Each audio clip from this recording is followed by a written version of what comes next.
আসসালামু আলাইকুম। এটা হচ্ছে ভোলাতে সেকেন্ড দিন, আর সেকেন্ড দিন সকালেই ডাব পাড়া হচ্ছে, যেহেতু আমি ডাবের খুবই পাগল। তো এই ডাব পাড়া মনে করেন আগের দিনও খাওয়া হয়েছে, এটা আবার হচ্ছে সেকেন্ড দিন আবার পাড়া হয়েছে। তো এই তো এখানে ডাব একটা ছেলেকে দিয়ে পাড়াইছে কাকা, তো এখন ডাবের পানিগুলো নিয়ে নিচ্ছে, এক জগের বেশি পানি হয়েছে। রোদ আর একদিকে বৃষ্টি, কি পরিমাণ হচ্ছে ডে 2 ব্লগ। আর আজকে আমরা যাচ্ছি আমার আর এক দুলাভাইয়ের বাসায়। দুলাভাই মানে চাচাতো বোনের হাজবেন্ড, আবার হচ্ছে আমাদের ভাই হয়, মানে দুই দিকে দুইটা সম্পর্ক। তো এখন যাচ্ছি তাদের বাসায়, আর আজকে গিয়ে আমরা ওইখানে এনজয় করব, আর ওখান থেকে আমরা দিঘিতে যাব গোসল করার জন্য। এইদিকে কারেন্টও নাই, সো লেটস গো। দেখেন এরা ছবি তোলা নিয়ে এত ব্যস্ত, দিস ইজ সো ডিসগাস্টিং। দেখো এই যে দেখো, আর এবার আমি বেশি ছবি তুলতে পারি না, এরা ছবি তুলতে তুলতে পাগল হয়ে গেছে। এদিকে আব্বু বাইক নিয়ে যাচ্ছে আর আমরা অটোতে যাচ্ছি। সেই কাটছে বলা আমরা চলে এসেছি।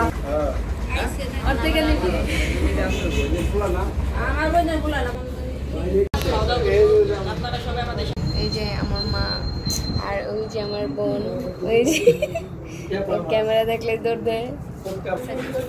আবার এদিকে তাকাও তো একটু, দেখেন এই চাচারা একজন একজন করে ঢোকা শুরু করছে। চাচারে এই যাচ্ছে বড় মন্ত্রী, বড় ভাই।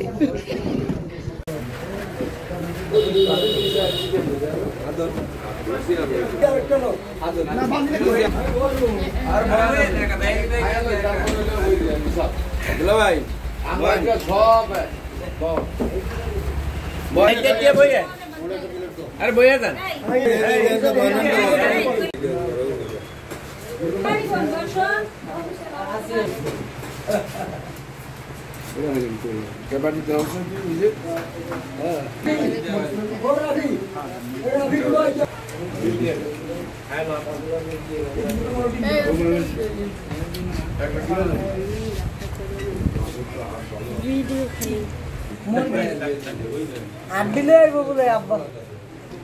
এই হচ্ছে ভাইয়াদের বাসার পেছন সাইড, আর হচ্ছে রান্নাঘর, আর এখানে কিছু হাঁসের বাচ্চা পালে, এখানে দাঁড়ায় সবাই কথা বলতেছে। আর এটা হচ্ছে দোকানের সামনের সাইডটা।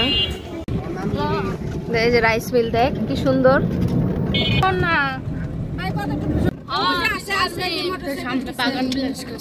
গ্রামের এই সিন গুলা দেখতে ভালো লাগে খালি।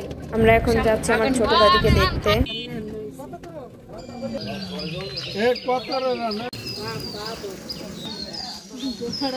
আমরা এখানে আসছি আমার আরেকটা ছোট দাদিকে দেখতে, মানে আমার দাদার ছোট বোন। এটা অনেক পুরান গাছ, বৃষ্টি হওয়াতে একদম রাস্তার অবস্থা খারাপ, বাড়ির ভিতরের অবস্থাও খারাপ।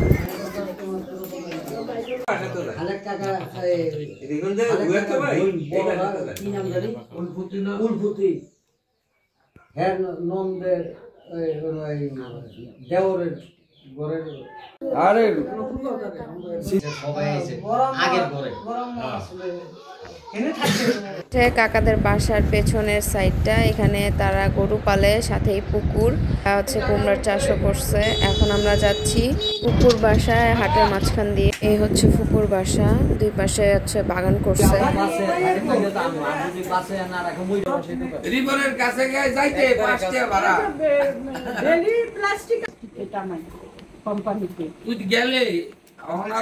এটা ছিল ডে 3, আর ডে 3তেই আমাদের দাওয়াত ছিল আমাদের সেই ভাইয়ের বাসায়, যে আমাদের কাছে বিগত 5 থেকে 7 বছর ছিল।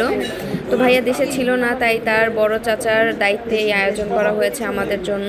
আমরা অনেক না করেছিলাম ভাইয়াকে, যে ভাইয়া এই আয়োজন করতে হবে না, আমরা বেশি দিনের জন্য আসি নাই, বাট ভাইয়া কোনোভাবে মানে নাই যে না, তার বোনের জামাই আসছে, তাকে আপ্যায়ন না করলে হবেই না, অসম্ভব। তো অনেক জোরাজোরি করার পরে আমরা আসলে ভাইয়ার এই দাওয়াত গ্রহণ করি এবং সবাইকে নিয়ে আমরা চলে আসি। এখানে ভাইয়া পুরো 50 জনের জন্য আয়োজন করেছে, আর তার বোন জামাইয়ের জন্য স্পেশালি খাসি এনেছে। এখন সবাই খাওয়া দাওয়া শুরু করে দিয়েছি। ভাইয়া একদম সম্পূর্ণ ঢাকা স্টাইলে আয়োজন করেছে, অনেক আইটেমস করেছে। আসলে ভাইয়ার এই আন্তরিকতাটা দেখে আমরা আসলে টোটালি এটা আনএক্সপেক্টেড ছিল। আর এই হচ্ছে ভাইয়ার চাচাতো ভাই, যার ব্যবহার একদম ভাইয়ার মতো। ভাইয়াটা হচ্ছে এক কথা বলতে গেলে সে হচ্ছে আত্মার আত্মীয়। ওনার মা যখন মারা যায় তখন হচ্ছে আমাদের বাসায় আমার আরেক চাচা পাঠায়, কারণ হচ্ছে আমাদের আবার তখন গরু ছিল, তো ওই সুবাদে ভাইয়াকে পাঠায়। আর ভাইয়ার তখন মা মারা যায়, তো ওই শোকে উনি ওই কষ্টটা নিতে না পেরে তারপরে উনি আর কি ওই একটা সুযোগ আসছে ঢাকা যাওয়ার, তো ওই সুযোগে উনিও যায়। তো ওইখান থেকেই আমাদের সাথে ভাইয়াদের সম্পর্ক। আমাদের বাসায় বিগত 5-7 বছরের মতন ছিল ভাইয়া, থেকেই তার সাথে আমাদের অনেক ভালো একটা বন্ডিং। তো আলহামদুলিল্লাহ এখনও সেই বন্ডিং আছে। উনি মানে আমাদের কথা শুনলে রীতিমতো পাগল হয়ে যায়। আর উনি এখন বর্তমানে কুয়েত আছে। আর আপনের থেকেও বেশি আপন, টাকা পয়সার সম্পর্ক না, কোনো কিছুই না, জাস্ট আত্মার সম্পর্ক যেটাকে বলে, এই আর কি। তো যাই হোক, ভাইয়ার অনেক রিকোয়েস্টে আমরা আর কি আজকে ওনার বাসায় খাওয়া দাওয়া করলাম। প্রায় 20 জনের মতন খাওয়া দাওয়া করলাম। যাক আলহামদুলিল্লাহ, আমরা যে এখানে আসবো এটাই কোনোদিন কেউ কল্পনা করে নাই। তো যাই হোক, আল্লাহ আনছে, আসছি, সবার সাথে দেখা হয়েছে, এটাই হচ্ছে সবচেয়ে বড় পাওয়া আমাদের জন্য। আর ভাইয়া তো রীতিমতো অনেক বেশি অবাক যে আমরা ওনারে খুঁজতে ওনার বাসায় আসছি, এটা কেমনে সম্ভব। তো এই তো আর কি, উনি নাই, বাট ওনার বাবা আসছে, বাবার সাথে দেখা করলাম, এটাই শান্তি। চাচার বাসায় আর কি খাওয়া দাওয়া আমাদের হয়েছে, বড় চাচার বাসায় আয়োজন হয়েছে আলহামদুলিল্লাহ। এখন হচ্ছে আবার আরেক দাদার বাসায় যাবেন। আমরা এখন ভাইয়াদের বাসা থেকে খাওয়া দাওয়া করে এরপরে যাচ্ছি আরেক দাদার বাসায় সবাই। এই যে আমাদের আরো গ্যাং শ্যাং আরো একদল চলে গেছে। এটা ব্যাঙের সাতারি। এই যে জায়গাটা বের হয়েছে দাদার, রাস্তা দিয়ে যাতায়াত করতে হয় মূলত আমাদের। এখানে কাকার একটা গরু বিয়াইছে, গরুর বাচ্চা হয়েছে। এখানে জায়গাটা অনেক সুন্দর একটা প্লেস, আমার খুবই ভালো লেগেছে এই জায়গাটা। ওই যে শেখ আসতেছে, আমি এখনই লাভ দিই। আমার তো সেই মনটা চাইতেছে ভাই, সুলুম করতেছে মন, খালি মনটা চাইতেছে ভাই আমি যাইতে পারবো, মানে অনেকক্ষণ যাই আবার আইতেও পারবো, কিন্তু বেশি দূর যেতে পারবো না। এই জায়গা থেকে আবার থাকে না পুকুরে। সব ফাঁকা ছিল আমি যখন আইছি, পুরা পানি, আরো ভরপুর পানি ছিল তখন। শীতের সময় তো পানি ছিল অনেক, আর কোনো বাড়ি ছিল না পাশে, একবারে ফাঁকা ছিল সব। পানি কি এই জায়গা আরো বাড়ে নাকি?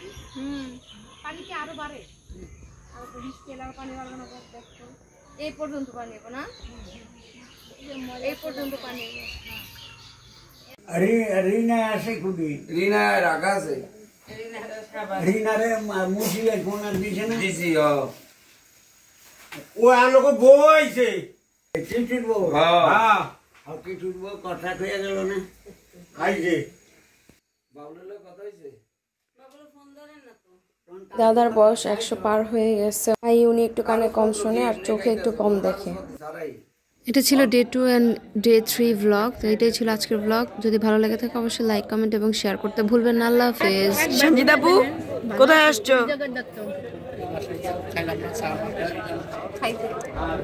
আরে আমি খাবো না।